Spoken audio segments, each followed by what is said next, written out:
So the House Ethics Committee comes out with the official report over Matt Gaetz. It's innocent till proven guilty. I still have to use the word alleged. But even whenever Trump came out and said that he was picking Matt Gaetz as his AG, y'all saw my reaction. You know I was not feeling that. There was just too many gray areas. Even though it is alleged, there's just so many gray areas with the case in itself.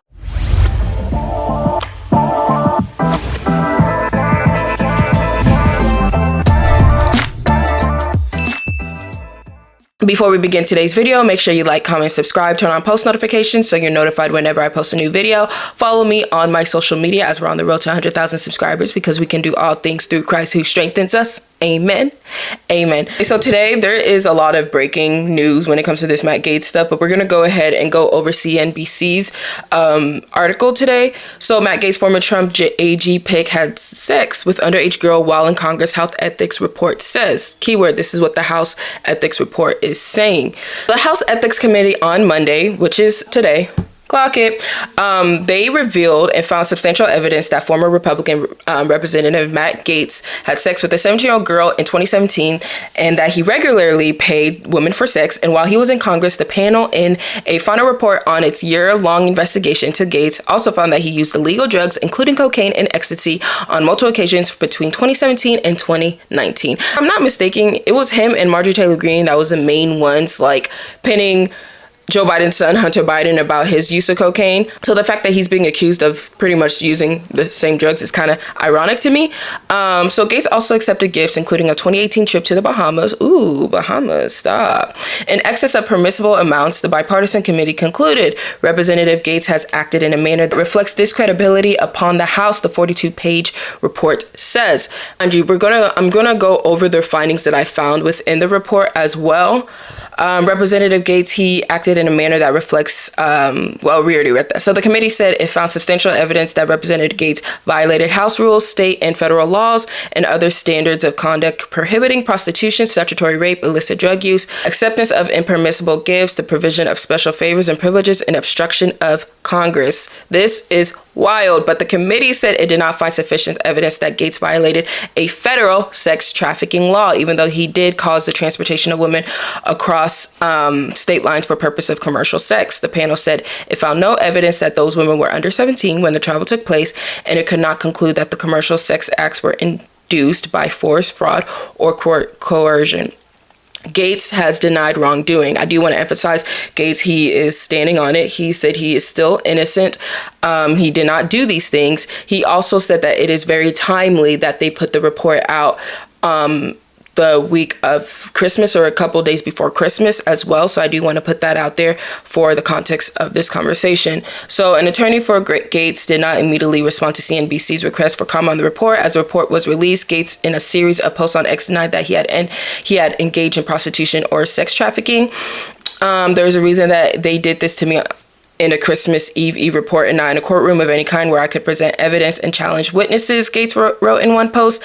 Hours before the long-awaited report came out, Gaetz asked a federal judge to issue a temporary restraining order that would block its release. Wow. If I'm not mistaken, I do remember seeing in the report that they were trying to get him to, if I'm not mistaken, they did mention in the report how Gaetz was not complying when it came to like the testifying part. So at this point, it's he said, she said. Go through this is the House committee report. As you know, it's 42 pages. So it's just looking at the contents of it. So we have the allegation of the sexual misconduct and drug use, the allegations relating to the House gift rule, the allegations related to the misuse of official resources, obstruction of the committee's investigation. They have all the findings as well. I would say if you have the time, please go through it. When we look at the introduction of the report, it goes off. We can just start off by saying, like, on April 9th, 2021, the committee announced it was investigating a series of widely reported allegations relating to Representative Matt Gaetz. At the request of the Department of Justice, the committee deferred its review during the 117th Congress. After it was organized for the 118th Congress, the committee reauthorized its investigation to the allegations involving Gaetz. I do want to say, and I said this in my previous video, the problem that I have is that I truly believe I still think it's fishy. And I still stand on it too. I still think it's fishy how he removed his name from nomination. Like, I understand you can say this is used as a distraction, but also you have to understand if you're innocent, you're innocent. Going through the process and seeing that people were going to do a deeper dive, I think he was trying to avoid something ultimately. It's clear as day. I don't know, like it said in the report about the whole sex traffic thing, but I know for a fact he's guilty of something. He has to be guilty of something, because there's just no way people are just pulling everything out of their behind from this. Because when you read the report, a lot of it is very like specific. It goes into the evidence showed from 2017 to 2020 and how he allegedly paid a woman for like the sexual activity, including a minor in 2017. That everyone was talking about, that was allegedly 17 at the time. And it also goes into how the improper use of resources. He allegedly reused official resources, such as arranging special favors for individuals whom he had personal relationships with. Come on now, that's like 90% of the politicians in Capitol Hill. Like, you gotta say, I'm pretty sure he did that. Like, that's what freaking Mayor Eric Adams is being accused of receiving special favors and whatever the case may be. It goes into the obstruction, how the report, it also claims how Gaetz obstructed the investigation by providing minimal cooperation and refusing to testify, which is crazy because when we go back to the article, Gaetz was the one that said, and I quote, let's go back to this. He said, "There's a reason they did this to me in a Christmas Eve report and not in a courtroom of any kind where I would present evidence and challenge witnesses," Gaetz wrote in his X post. But in the article, in the report, it was saying that he obstructed the investigation. He was providing minimal cooperation. So someone is lying. Someone is lying. I think if you can sit there and say that, oh, Gaetz is 100% innocent, come on now. This is where I have to really, really tell you, stop putting your party in. Mind you, this is all alleged because he hasn't been proven guilty. So legally he is innocent. But from a standpoint of like putting your party aside, whatever party you're at this point, like at this point, I feel like everyone's independent. People don't trust nobody at this point. But just honestly speaking, you cannot say this man is freely innocent of everything. Like, you can't say all of this is lies, he's making it up, they're doing this, he's doing that. It's like, okay, so are you sure about that? Are you sure about that? It also speaks about in the report how the investigation also faced delays due to the DOJ's non-cooperation and Gaetz' obstruction, allegedly. So while the DOJ declined to prosecute, the committee concluded there was a substantial amount of evidence of multiple violations. So this is a lot. This is a lot. So when we see here, we see the amounts of evidence. The committee is claiming they found substantial evidence of the following. We can just go down these points.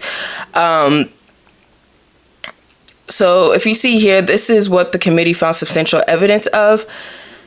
In 2018, Representative Gaetz arranged for his chief of staff to assist a woman whom he engaged in sexual activity in obtaining a passport, falsely indicating to the U.S. Department of State that she was a constituent. Oh, wow. That was the first one I heard of that one. I'm not gonna lie. But yeah, this is a lot, y'all. This is a lot. This is actually being reported today as we speak. If I'm not mistaken, I think his wife is standing beside him. Yeah, I think his wife is sticking beside him. It also shows a chart from the House Committee report on former Gaetz summarizing payments he allegedly made. This is it seems like they have a lot of evidence because they even go into deep in regards to a chart the House Ethics Committee created. They created it on December 23rd, which is today, summarizing payments he allegedly made to women and to former associate Joel Greenberg. Oh, wow. Via peer-to-peer payment platforms or checks. Oh, wow. Yeah. But yeah, that's pretty much what the Ethics Committee is reporting on. I just don't think we should turn a blind eye. I think if he's doing it, allegedly, multiple other people are. Like, let's be for real. It's a sick place, and that's me being nice. But let me know your thoughts on the comments down below. What do you think about this report? Be sure to like, comment, and subscribe. Turn on post notifications so you're notified whenever I post a new video. Follow me on my social media as we're on the road to 100,000 subscribers because we can do all things through Christ who strengthens us. I love y'all all. God bless y'all. This is Uduak, connecting people with policy. Toodles!